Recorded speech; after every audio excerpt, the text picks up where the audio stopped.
کچھ ایسا کر دے میرے کردگار آنکھوں میں. سنیے گا بہت سنجیدہ لہجے میں چند شعر پڑھتا ہوں. کچھ ایسا کر دے میرے کردگار آنکھوں میں. کچھ ایسا کر دے میرے کردگار آنکھوں میں. کچھ ایسا کر دے کچھ ایسا کر دے میرے کردگار آنکھوں میں. ہمیشہ نقش رہے روئے یار آنکھوں میں. ہمیشہ نقش رہے روئے یار آنکھوں میں. ایک شعر سنیے.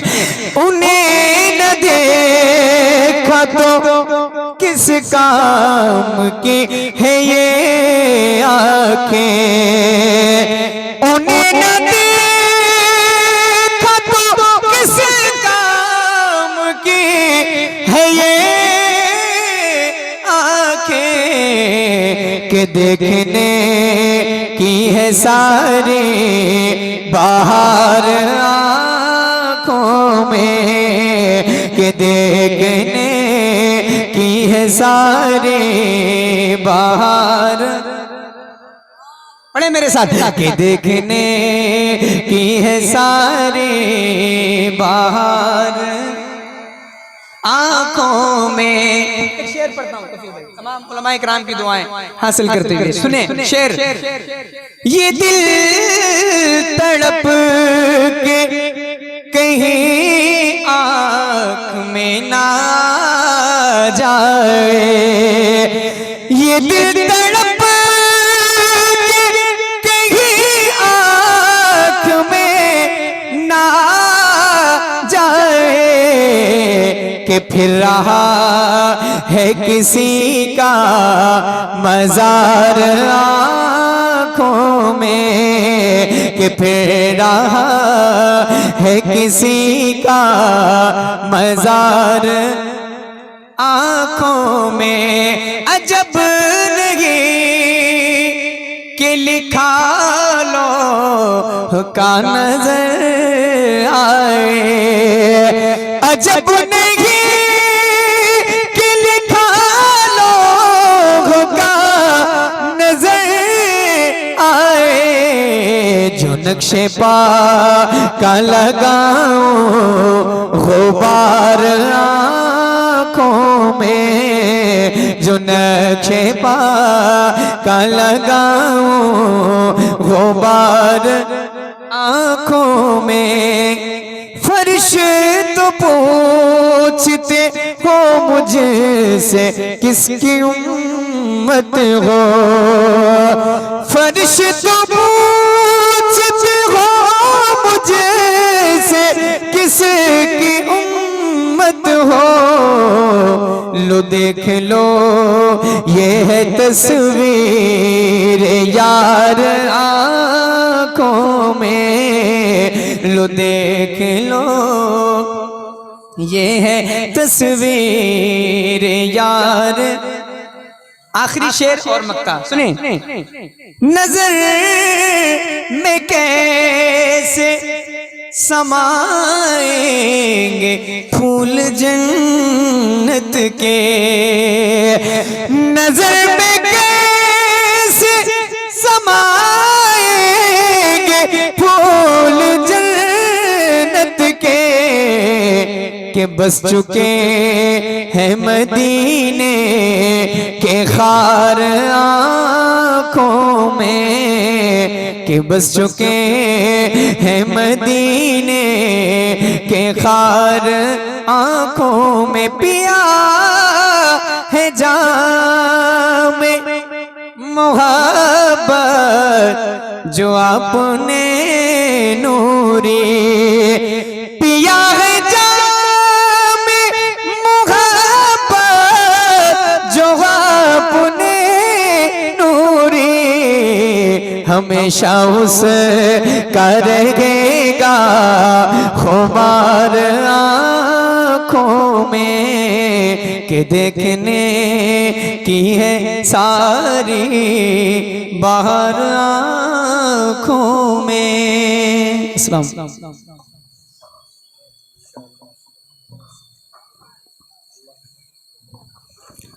حاضرین گرامی وقار،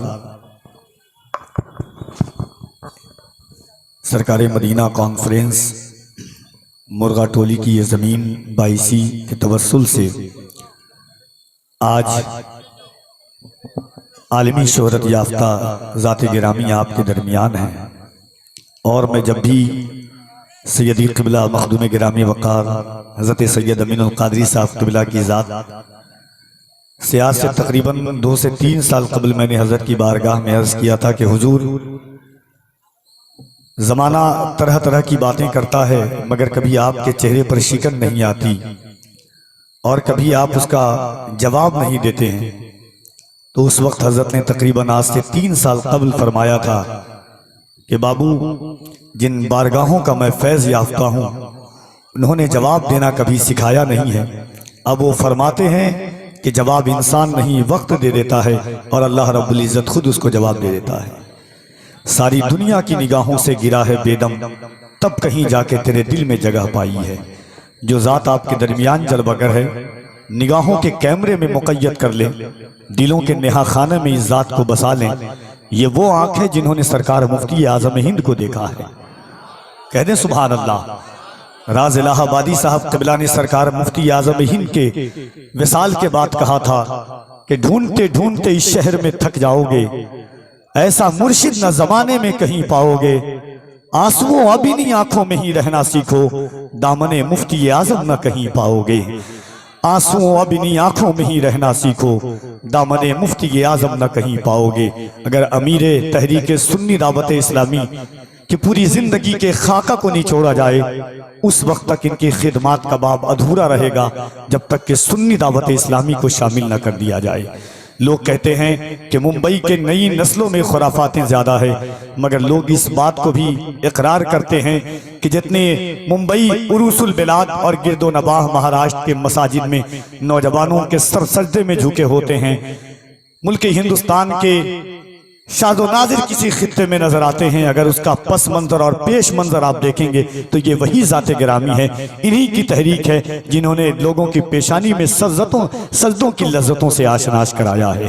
یہ وہ ذات ہے جنہوں نے نئی نسلوں کے سماعتوں کے پردوں پر مصنوعی گانوں کو ہٹا کر کے حضور کے عشق کا رس گھولا ہے. یہ وہ ذات گرامی ہے کہ ممبئی کے لوگ عید تو بھول سکتے ہیں مگر یاد رکھیے گا سنی دعوت اسلامی کا جو اجتماع ہوتا ہے وہ عیدوں سے بھی بڑی عید لوگ مانتے ہیں. اور اس وقت میں اس سال تھا اور جب میں پروگرام کے بعد CST اسٹیشن پر پہنچا تو ایسا لگتا تھا کہ یقیناً یہ کسی اور کا شہر نہیں بلکہ غریب نواز کے شہر میں ہم بیٹھے ہوئے ہیں. دور دور تک ٹوپیاں نظر آ رہی ہوں. آپ کی آنے والی نسلیں یاد رکھیں گی اس زمین کو، اس شہر کو. میں مبارکباد دیتا ہوں اس شہر کے اراکین، علاقے کے منتظمین کو کہ آپ نے ان ذات گرامی کو بلایا ہے. عزیزان گرامی وقار، آئیے محبت اور احترام کے ساتھ اور بس یہی سوچ کر کے کہ دریائے عقیدت کو اترنے نہیں دیتی، گلزار مودت کو بکھرنے نہیں دیتی، مرتے ہیں اسی غم میں ہمیں مارنے والے، زہرا کی دعائیں ہمیں مرنے نہیں دیتی. مرتے ہیں اسی غم میں ہمیں مارنے والے، زہرا کی دعائیں ہمیں مرنے نہیں دیتی. آئیے محبت اور احترام کے ساتھ پورا مجمع اللہ اور اس کے رسول کی محفل میں آپ بیٹھے ہوئے ہیں، ان پاک باز شخصیات کو گواہ بنائیں تاکہ ان کی گواہی میدان محشر میں بخشش کا ذریعہ بن جائے. دونوں ہاتھوں کو اٹھائے یہاں سے وہاں تک. نعرے کا آپ کا فرمائش تھا مگر انشاءاللہ پھر کبھی، کیونکہ میں جانتا ہوں کہ جو ذات آپ کے درمیان آئی ہے یہ وہ لوگ ہیں کہ اگر بنجر زمین پر قدم رکھ دے تو وہاں خانقاہوں کا وجود آ جاتا ہے. تو محبتوں کے ساتھ دونوں ہاتھوں کو اٹھائیے اور دل لگا کر کے اللہ کے اس کے رسول کی محفل میں اپنے اعتقاد کے بازوؤں کو مضبوط کرے. ہر ہاتھ اٹھے محبت کے ساتھ میں، اس خیال اور اس فکر کے ساتھ کہ ہم خالق اکبر کا کرم دیکھ رہے ہیں، افلاک پہ آقا کے قدم دیکھ رہے ہیں. ہم دیکھ نہیں پاتے ہیں سرکار امم کو، ہم سب کو مگر شاہ امم دیکھ رہے ہیں. محبتوں کے ساتھ دونوں ہاتھوں کو اٹھائیں. نعرہ تکبیر، اور ذرا محبت سے اب کی آوازیں بلند ہو جائے ان سادات کرام کی گواہی حضور قبلہ سید امین القادری صاحب اور امیر سنی دعوت اسلامی کی گواہی ان پاک باز شخصیات کے توسل سے ہمارے لیے بخشش کا ذریعہ بن جائے. دونوں ہاتھوں کو اٹھا کر کے نعرہ تکبیر، نعرہ رسالت، سنی دعوت اسلامی، امیر تحریک سنی دعوت اسلامی، سرکار مدینہ کانفرنس، آمد اولاد غوث اعظم، نعرہ تکبیر، نعرہ رسالت. مل گئی ہے جو مجھے وہ شہرت نہیں جانے والی، جو ملی ہے مجھے شہرت نہیں جانے والی، مل گئی ہے جو یہ نسبت نہیں جانے والی. میں کھلونا ہوں مگر قادری دربار کا ہوں، ٹوٹ بھی جاؤں تو قیمت نہیں جانے والی.